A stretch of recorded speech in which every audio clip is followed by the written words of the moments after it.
Falando de política e cidadania, Luara. Isso mesmo. A CNBB, Conferência Nacional dos Bispos do Brasil, lançou a cartilha de orientação política para as eleições municipais deste ano, 2020.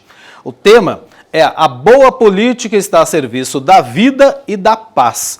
Bem, quem conversa com a gente sobre essa orientação é o padre Valdecir Badzinski, secretário executivo da CNBB Regional Sul 2. Padre, seja bem-vindo aqui à Central da Esperança, uma ótima tarde para o senhor. A gente sabe, né, que a cartilha da CNBB é tradicional, principalmente às vésperas de eleições, mas como prestar orientações diante de uma eleição em meio a essa pandemia que a gente está vivendo e tantas perdas, né, padre, sociais, econômicas e principalmente de vidas. Boa tarde para o senhor.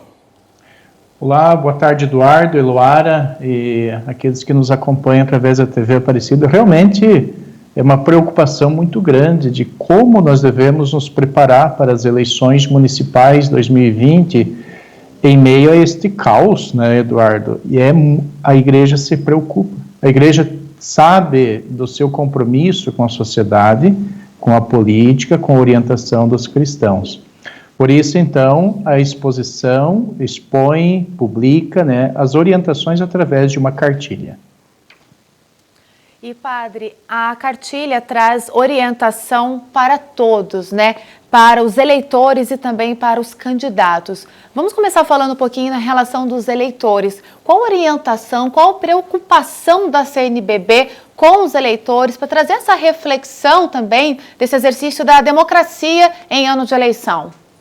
Isso, Eloara, nós estamos numa realidade e a nossa olhar, nossa análise de conjuntura política da CNBB, preocupamos com as grandes polarizações e com a ética na política, mas não só nisto. Veja, a polarização está num contexto amplo e nós estamos permeados por esta polarização em diversos níveis, de valores, de princípios, de conceitos.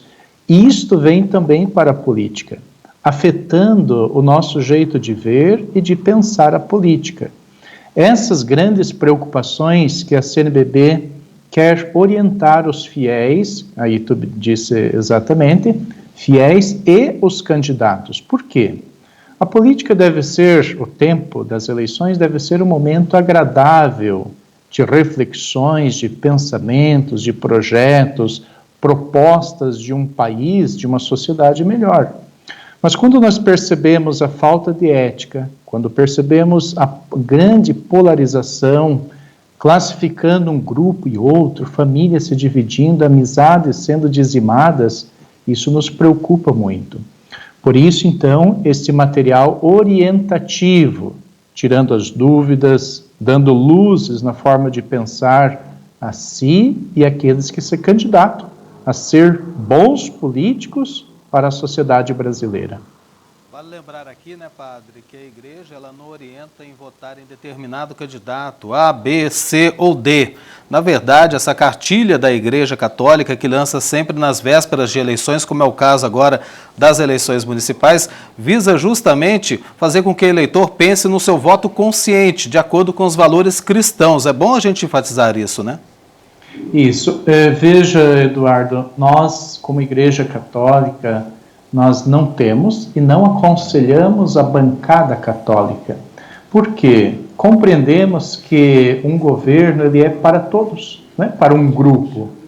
Por isso, nem mesmo as reivindicações que os nossos parlamentares, vereadores, prefeitos, homens e mulheres ligados à política, não defendem os benefícios para a Igreja, mas um benefício para a sociedade. Por isso a gente pede um governo para todos, um governo ético, um governo para o povo. Neste caso é o governo municipal.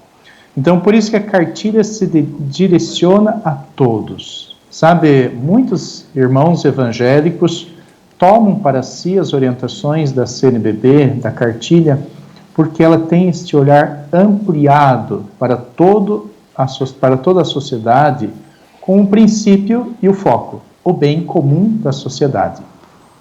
Padre, a gente tem tornado cada vez mais público, notório também, as questões sociais, a ausência de poder público diante desta relação aí da Covid-19, a pandemia com cada um na sua realidade. Agora, se a gente for fazer uma análise do que a gente encontra hoje de diversas realidades, quais são esses valores cristãos que estão faltando para a nossa sociedade e que a gente precisa refletir para fazer um bom voto esse ano nas eleições? Então, Eloara, nós temos em muito a política sendo permeada e focada ou pautada por benefícios ou privilégios tão particulares de candidatos, grupos, até mesmo entidades. O que nós focamos como igreja, baseando-se sempre na doutrina social da igreja, é de que a política é para o bem comum. E falando de bem comum, nós estamos falando das necessidades essenciais, básicas. A essencialidade na vida de uma pessoa não pode faltar. Veja, nós tivemos a campanha da fraternidade do ano passado, políticas públicas, fraternidade e políticas públicas. Quer dizer, a igreja defende e quer defender que ou nós olhamos a essencialidade como bem comum, ou nós estamos sectarizando uma sociedade, o comando da mesma. Hoje nós estamos vivendo esta questão tão difícil e dolorida, né, da pandemia, e nós vemos pessoas, grupos, tantas se aproveitando desta realidade.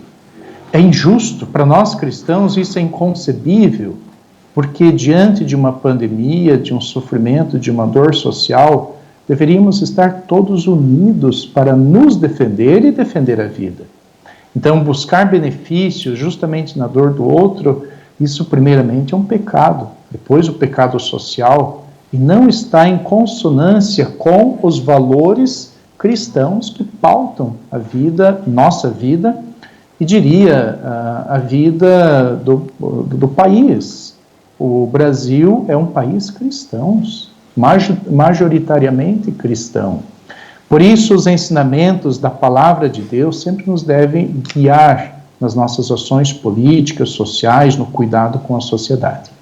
Padre, gostaria de falar com o senhor sobre essa mudança que pode acontecer em relação à data das eleições municipais deste ano, né? A gente sabe que, diante dessa pandemia do novo coronavírus, muitos especialistas, autoridades sanitárias, têm colocado para o TSE, Tribunal Superior Eleitoral, a necessidade de adiar as eleições, né? A gente está tendo aí esses casos subindo mais uma vez aqui no Brasil, infelizmente, do novo coronavírus, então não é para se colocar em risco a vida do eleitor. Tendo em vista tudo isso, o Congresso está analisando uma proposta de emenda constitucional que pretende adiar de outubro para novembro. Já foi aprovado no Senado, agora vai para a Câmara dos Deputados. Colocando tudo isso para o senhor, a minha pergunta ela é dirigida para a campanha eleitoral, porque muito tem se falado também que não vai ser aquela campanha corpo a corpo, campanha de rua. Vai ser mais centralizada na internet, nas redes sociais. Aí o cuidado tem que ser redobrado, né, padre? Exatamente. Nós estamos com o Conselho Episcopal aqui do Paraná, que é onde nós redigimos a cartilha, e junto com o padre Paulo Renato, que é o assessor político da CNBB em Brasília, acompanhando todos esses trâmites e detalhes, as votações, as sessões, tanto da Câmara, como acompanhamos até ontem, e agora indo para a Câmara dos Deputados e depois o chancelamento do presidente. Se houver, pelo que os caminhos que estão direcionando, que será então protelada para novembro as eleições, nós escrevemos a cartilha nesse sentido, já precavendo uma possível protelação da data. Por isso, trabalhamos muito com o QR Code, direcionando para o site do TSE, para que possa se acompanhar em tempo real se houver uma mudança, se houver alguma designação de datas posteriores. A cartilha em si, as 3 partes dela, como se fossem 3 capítulos, elas independem da data. O que nós sabemos, e constitucionalmente nós sabemos, que as eleições não ficarão para um outro ano, será este ano 2020. Para isso, a cartilha é escrita independente da data. E aqui ressaltando, Eduardo, tu mencionava, a igreja defende em primeiro lugar a vida. E não dá para nós colocar a vida em risco, sejam de mesários, de pessoas, de cidadãos, indo, aglomerando para fazer as votações. Por isso, se precaver este estudo, leitura, seja pessoal, por aplicativo, mas posteriormente nós vamos colocar no site do Regional Sul 2 vídeos gravados sobre as partes da cartilha e vamos disponibilizá-la também em PowerPoint, para facilitar o estudo, o conhecimento daquilo que a igreja nos orienta, né? Então estamos atentos também a esta provável mudança de data das eleições. Inclusive para que essa cartilha possa ser trabalhada nas comunidades, nas paróquias, durante todo esse debate eleitoral. Padre, quero agradecer muito a participação do senhor aqui na Central da Esperança. Seja sempre bem-vindo e acolhido aqui na TV Aparecida, o canal de Nossa Senhora. Muito obrigado ao senhor. De nada, que Deus abençoe, Nossa Senhora Aparecida continue mediando as graças e bênçãos sobre o nosso país e sobre todos os brasileiros.